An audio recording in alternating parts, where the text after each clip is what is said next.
Hey guys, I'm Kyle Tucker with SECCountry.com. I'm here live from Atlanta, just outside the Mercedes-Benz Stadium, the beautiful new football stadium. We're going to be across the street at Phillips Arena, where Kentucky is about to take on Kansas State here in about 45 minutes in the Sweet 16 of the NCAA tournament.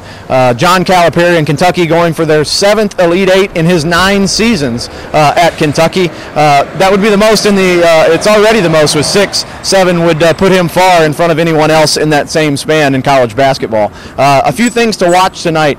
Kentucky, Kansas State as they battle for that spot in the Elite Eight and both hoping to go to the Final Four. Let's start with injuries. First of all, Jared Vanderbilt for Kentucky. I do think he will probably be in uniform and try to be available tonight. I'm told that it's unlikely he will play unless it's a case of emergency, some extreme foul trouble early or late, maybe to steal a couple of minutes. But I don't expect Jared Vanderbilt, Kentucky's best rebounder, for the 6th straight game to be available to play any significant minutes. Dean Wade, the best player for Kansas State, is going to try to give it a go tonight in probably a more substantial way. Not sure what they're going to get out of him. He's still hobbled. He's got a bad wheel as well, and I would expect if Dean Wade plays any major minutes for Kansas State, that Kentucky will have a game plan to attack him. They will go right at him, and that'll be, I think, advantage Kentucky, whether he plays or he doesn't play. If he doesn't play, huge advantage for Kentucky because that's their leading scorer, best player. Kansas State is here in part because of some help in front of it, just like Kentucky. The 16 seed finally beat a 1. Virginia was the team that Kentucky expected to beat here. They got knocked off by UMBC and then had a battle with Kansas State. Not a very pretty game. Kansas State in the second round of the NCAA tournament trying to redeem itself a little bit here for how ugly it played, especially offensively. That's going to be the story for Kansas State, a really good defensive team, top 20 nationally in defensive efficiency, top 20 in steals against a Kentucky team that is starting to find itself offensively, led by Shai Gilgeous-Alexander. That to me is the primary matchup to watch tonight. Shai Gilgeous-Alexander, 6'6" point guard with a 7-foot wingspan, SEC tournament MVP, played great in the NCAA tournament. He has turned himself from the 7th highest rated recruit Kentucky got in the 2017 class to what is looking like an NBA lottery pick and a one and done. We thought he was going to be a multi-year guy. That's probably not going to happen now. He's playing his best basketball. He's going to be challenged by Barry Brown from Kansas State, a guy who has shut down some of the best point guards in the Big 12 over the course of the season. He gave Trae Young, arguably national player of the year. His worst game of the year, 2 for 10 from 3, was Trae Young against Barry Brown. 11 turnovers in that game. He leads the Wildcats, the Purple Wildcats, in steals, and he said he has studied Shai Gilgeous-Alexander. He knows where he likes to be, where he's comfortable, where he wants to get his offense, and he's going to try to make him uncomfortable. Shai Gilgeous-Alexander said that he understands that. He expects a challenge, but he'll also be ready. And we know the story of Shai Gilgeous-Alexander. We hope you've read that on SECCountry.com/Kentucky. Lots of great coverage this week. Last week we wrote about Shai's 7 a.m. workouts starting in December. Back in December, he would meet assistant coach Joel Justice at the gym at 7 a.m. 4 days a week and start working on his game and watching film and figuring out where he was weak. He had a great stretch, and then he had a little bit of a lull where teams had started to figure him out and countered. Well, he went back to the drawing board and he counted. I think that's going to be an interesting chess match tonight. Shai Gilgeous-Alexander against Kansas State's defense in general and against Barry Brown in particular. I'm going to hop on here and answer some of your questions. If you guys are on our Facebook page, I'm going to check that out. If you want to hop in, anything you want to know, we will answer it. Let's see if we've got anything queued up here. I am not. There we go. Let's see what we've got. 126 comments, so you guys are chiming in. Let's see. Go Cats, a lot of Go Cats. I think a lot of you people are just jumping in here to celebrate. It's a big party. There's a ton of blue out here. I think this is by far going to be the dominant color will be blue in here tonight. Boise, that was a story in Boise, Idaho. We just didn't see very many Kentucky fans. It was a short turnaround and a long trip, and so the locals and some of the other teams' fans banded together, and it was very much a road environment for Kentucky there. And I think one of the stories of that event, of that weekend, was Shai Gilgeous-Alexander putting his finger to his mouth and shushing the crowd, and that team quieting that crowd. That won't be the case now. Cat-lanta is what they call it, sort of funnily Quade Green was asked, do you know what it's called when Kentucky fans go to Atlanta? And he said, yeah, Cat City. And he was very serious. But I think Cat-lanta works a little better. It's well known for that for a reason. I passed a gift shop here in the CNN Center next door with Kentucky Atlanta Braves gear. And that was yesterday. I tweeted out a picture, and those shirts are already sold out. I stopped by. Kentucky fans are here in droves. That's all I've seen all through the lobbies of the hotels, in the streets here in Atlanta. This is going to feel like a home game for Kentucky, so they've got every advantage.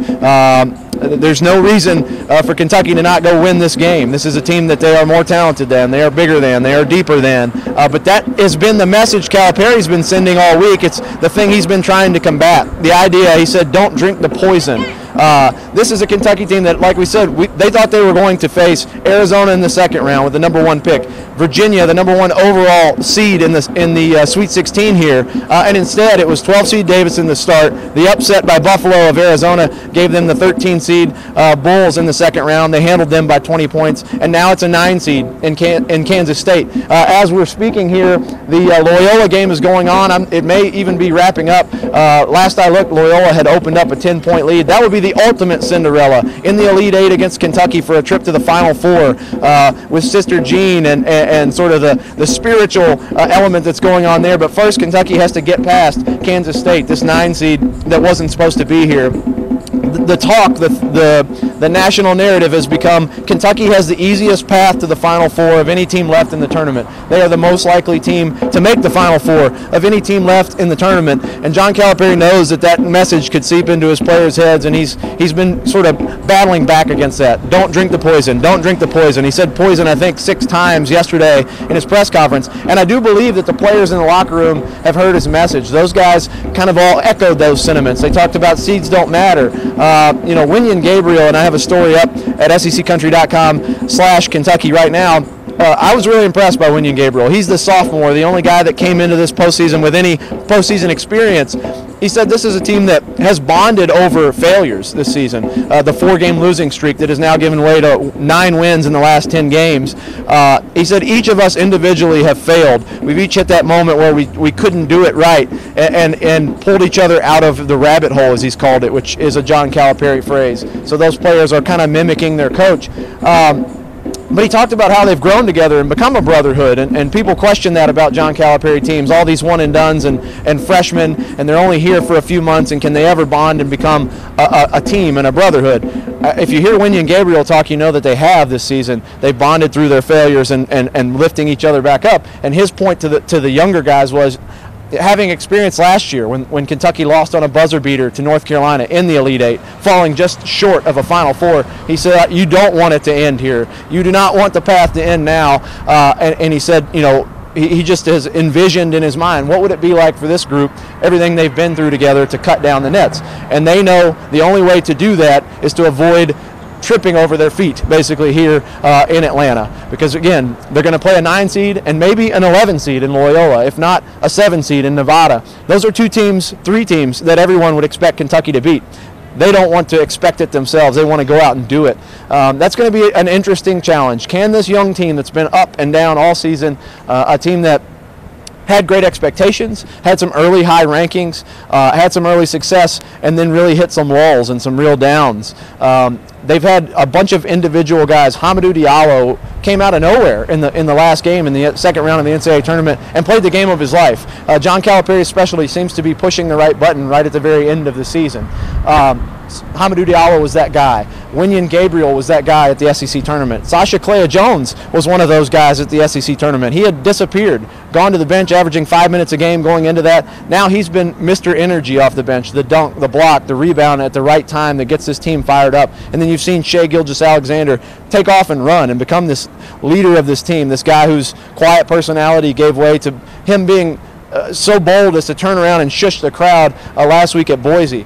Kevin Knox is a guy, he had a little bit of a quiet game last time, in part because of foul trouble, but he's a guy you saw, coaches saying, just get your offense where you get it best. Stop trying to settle for these bad shots. And you saw him do that over the last couple of weeks. Can they keep hitting all those right buttons? Can they maybe push one more button with Nick Richards, the 7-foot McDonald's All-American, who has essentially disappeared from them? He's in the starting lineup, but giving them almost nothing in the postseason. I wrote a story a couple days ago about how maybe he's the last piece, the last big piece. Can they push that button and get him going? Will that push them over the top? Will that get them to San Antonio? There are 2 wins from San Antonio in the Final Four, and we're about to cover it all. I'll be inside writing about it. We'll be back here post-game, and please check out our page post-game. We're going to be talking about what happens in this arena. Either Kentucky season ends or they move on within 1 game of another Final Four. Again, tonight they go for their 7th Elite 8 in 9 years under John Calipari, most in college basketball. They'll then try, if they can get a win,